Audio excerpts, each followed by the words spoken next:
My name is Sean Moffitt. I'm president of Agent Wildfire, and I've also written this book called WikiBrands, and we have just finished our kind of debut event here tonight for Social Media Week. The question is, what are the key traits that make a community manager successful in the role?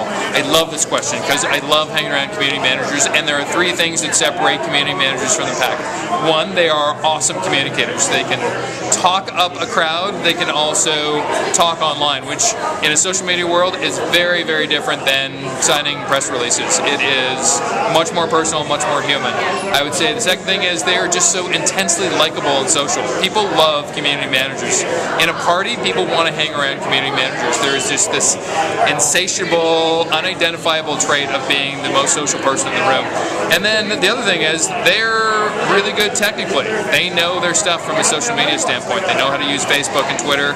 They know there are different roles at play in each one of these things. So if I was recruiting a community manager tomorrow, those would be the three things I'm going to look at.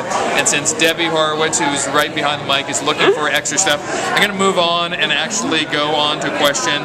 What are two best social media books that you would recommend? So, a little bit biased on this one, got to say it up front, but seriously, I've read my own book. If you want to actually do this stuff well and do it as a business person, I can't think of a better book than WikiBrands. So, the other book I'd say, I'm a big fan of Malcom Gladwell, so if you want like a real kind of 20,000 feet above the sky type of approach, The Tipping Point for me was a really cool book, and in fact, when I started up my business, Agent Wildfire, I sent a message to Malcom Gladwell, thought, you know what, I'm going to get a form letter back 6 weeks from now. He actually sent me a 8-paragraph, crisply worded message saying, here's what you should do, but I'm just a dumb author, but hopefully it works out.